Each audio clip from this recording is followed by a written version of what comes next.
Welcome, everybody, to another episode of Pigskin Pirates. And now we are doing the 2026 football outlook for the Vanderbilt Commodores, or the Commodores. And I can't find my Vanderbilt shirt. I used to have one. Story of how I got a bunch of Vanderbilt paraphernalia when I was working for Nissan. This was over 14, 15 years ago. James Franklin came as a guest speaker, and I won some drawing, got to go down and shake his hand, got a bunch of Vanderbilt paraphernalia from, including an autographed Vanderbilt football with his signed by him. So I tried to sell it to one of my friends as a Penn State guy. I guess he wouldn't want it now, but so Vanderbilt's coming off. Literally, I think it's their best season in school history. I mean, they were really good back in the pre-World War II era, before the SEC existed. They used to compete at a very high level. A lot of problems. Back when Harvard and Yale were legit football programs in Princeton, they've been kind of the doormat of the SEC for, most of my lifetime. They've done fairly well with they're in the James Franklin era, the Clark Lee era. I mean, the last 8 or 9 years, they've been far. It started with that one coach, Bobby Brandy. My uncle used to say looked like Steve Martin. Yeah. He was before Franklin. Yeah, before Franklin. He kind of started making them competitive, although they go 5-7 or 5-6 a lot when he was there. Then you had James Franklin, never had a losing season. Then you had Derek Mason, who made a couple of bowl games, but never had a winning record because he always lost the bowl games. He'd go 6-6 and lose. And now you got Clark Lee, who's a Vanderbilt alumni, played football at Vanderbilt. He started out, I think his first year had a losing record. Then they went 7-6, and then they went 10-3. So he's really turning them around. That 10-3 year, by far their best. But they're kind of rebuilding this year, and I show that with my record. Of course, looking at their season, I got them starting out 3-0. I do got them beating NC State in Nashville. That's gonna be that's a big matchup for them, I think.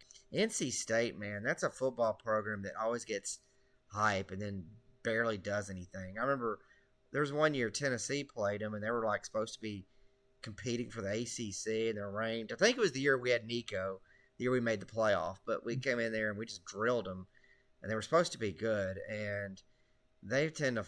NC State always tends to never live up to hype. I think Vanderbilt will be good enough. And they got that new quarterback they're bringing in. I did not remember his name, the 5-star. Do you know his name, Sawyer? It's crazy. I can't. Colin would know the name. Colin. Yeah, he was pretty angry about that. That's why I wanted him to do Vanderbilt too. But, yeah, he would know the name. You got NC State that will beat them. Auburn's kind of a tricky game. I got right now Auburn winning that game. But Vanderbilt could go in there and win easily. I don't think that's necessarily an Auburn win. I think it could go either way. They're not beating Georgia. They're not beating Ole Miss unless Ole Miss has some major problems. Arkansas, I think they could beat them. I think I had them beating Arkansas. At Kentucky, I think they'll beat Kentucky. At Mississippi State, I think they'll lose there. But they could. Mississippi State's pretty bad. Alabama, the last time Alabama came to Nashville, man, the Commodores had their only victory over number one team.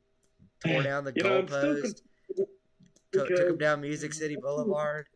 Yeah, Vandy's my second favorite team, so I'm still conflicted on, them beating Bama. I'm 50-50 with that. It actually, Alabama played Vanderbilt a lot. It was back when Vanderbilt was good. You're talking about the 30s and 20s and stuff. Alabama got good in that era too. That's when, of course, Alabama maintained it. They didn't, but the two of them used to play a lot, and they were kind of rivals. In fact, the first athletic league, I think it was before the SIAA. I was reading about this, and I was giving Alabama fans a hard time about I think I may have mentioned it to you too, but so they formed this league. It was like in the 1890s, and it was like North Carolina, Tennessee, Vandy, Alabama, Virginia, Wake Forest. There's a few of the teams joined that, and then it just disbanded after 2 or 3 years. And the main reason it disbanded was Vanderbilt accused Alabama of cheating in a baseball game. So Alabama and cheating's been a constant theme. And then they went and found the SIAA after that. A few years later, they restarted it, and it at one point had over 100-something teams. Then they made the Southern Conference, and the Southern Conference is still alive. It's like a division. Was it FCS league? But if you go back and look, Southern Conference past membership, it includes most of what's now the SEC and a lot of the ACC teams like North Carolina and Tennessee and Alabama. They were all Southern Conference teams, and what you call the SEC and left the Southern Conference, which Southern Conference had a lot of what later on became the ACC, like North Carolina, Clemson, a bunch of them.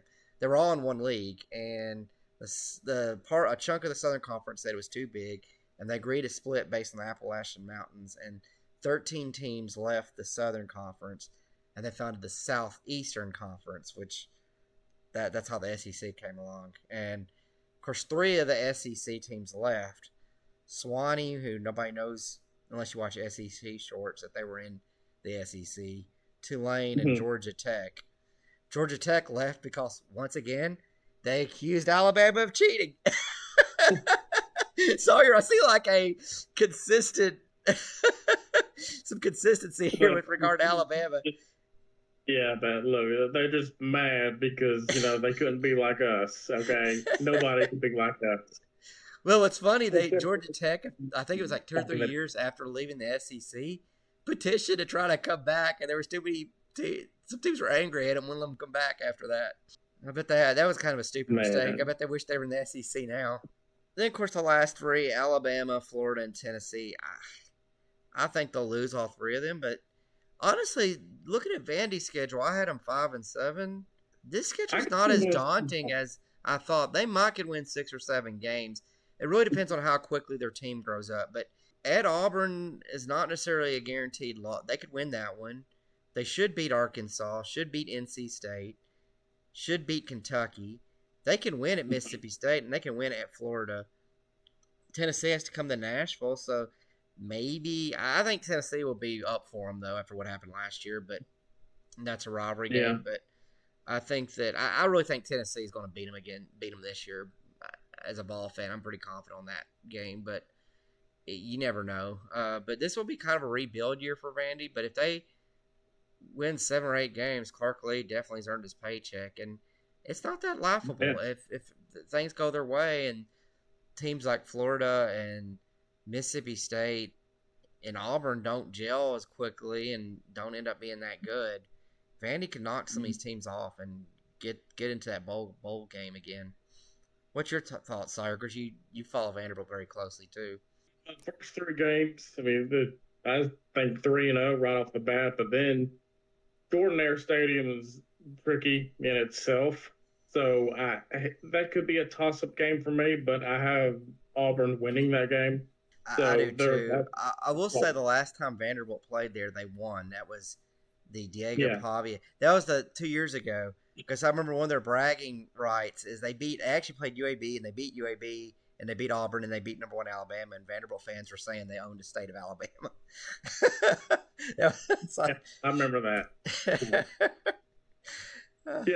So they're going to lose to Auburn, Georgia, Ole Miss, so that'll be 3-3. Yep. Then they'll win against Arkansas and win at Kentucky.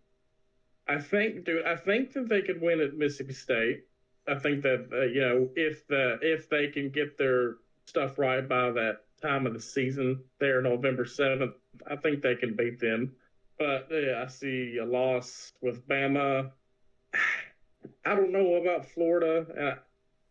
That could be a toss-up too. But I see another loss at the end of the year with Tennessee. Yeah, the Florida game's intriguing. It will really depend on how Florida's season has gone. If they've had a bad season, I think Vanderbilt will go down there and win. I really do. I agree with that. If Florida's doing pretty good, I think they'll beat Vanderbilt. It will really depend on how Florida's season has gone. Mississippi State's a real tricky one. I still tend to favor Mississippi State. I think they got a little more athletes, but that's not Vanderbilt can win there. Yeah, I should have made a crack at Vanderbilt earlier when I was talking about the Vanderbilt fans. I should have said all 5 of them are talking smack.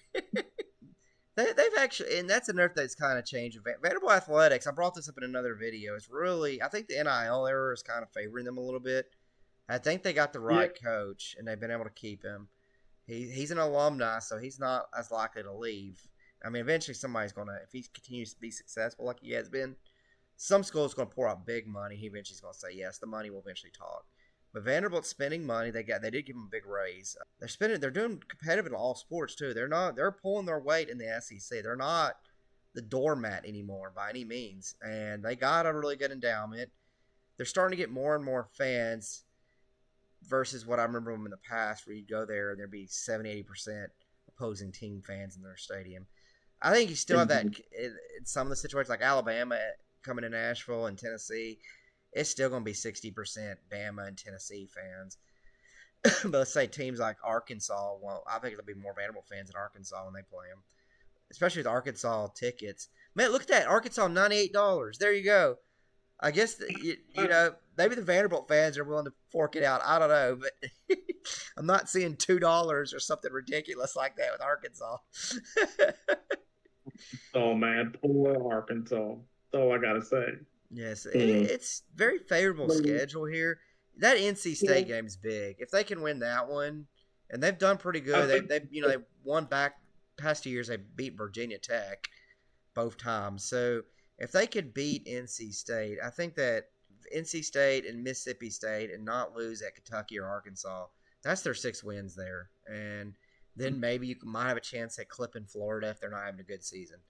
And that could be 7-5. So that would be a very good year for Vanderbilt. Maybe Auburn, maybe they'll have a shot there too. I don't know. Maybe a outside chance against Alabama or Tennessee if they're not prepared, not having a good season. But yeah, I think that it's going to be a competitive program.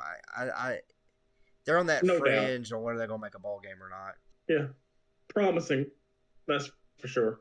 I think they'll probably play. It's a team they'll play pretty good defense, but I will say this team was ride or die with Diego Pavia. They're going to miss him. Yeah. I think they'll miss him, and you'll see it this year. They won't be as exciting to watch. The team probably won't be as fired up, but I trust Clarkley. I think they'll put together some kind of a good system. It's kind of a rebuild year, but they're going to be on that fringe competing for a ball game.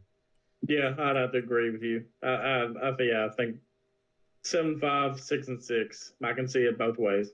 Be curious to see how their basketball team improved a lot last year too. Be curious to see how they do with that. Not much to say again about this team. Kind of a team that's right there on the fringe. For them, that's a good position to be in because Vanderbilt, for many years, Vanderbilt was toting the bottom of this league, and now the new Vanderbilt seems to be Arkansas.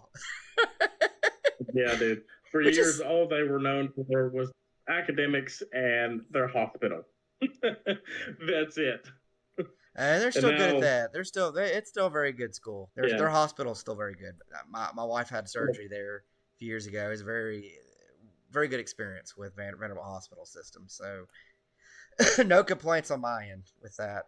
Yeah, my sister went to grad school there, so I got some connection with the family. Yeah, you do, yeah. That's the 2026 Vanderbilt preview. Like I said, a team that's competing to get a bowl game. Huge games: NC State, Auburn, Miss State, Kentucky, possibly Florida. Tennessee's always their Super Bowl, so I guess I got to call that out as a huge game. But they'll be up for. I think they'll be up for both our teams though. There's like that extra pep when they play Alabama and Tennessee, Vanderbilt, where they are. We can't our teams can't overlook them either. No, they can't. And thank goodness we named our starting quarterback now. I don't think it was on Friday. Who's starting? Which one was it? Keelan Russell. Okay, that's the one that's Colin wanted you guys to start. Yeah, I like him. I think he's going to do good in DeBoer's system. Yeah, I think so. DeBoer has a pass-happy system. It's going to be that way. His system's a little too finesse for me, but it wins games. It does win games. I don't know if it wins championships yet. That's kind of the verdict. I think he can get you guys to playoff. I don't think he can win playoff with his system. Fair. Yeah. He still want to. I still think he's one of the better SEC coaches. I mean, I guess you put Kirby Smart over him.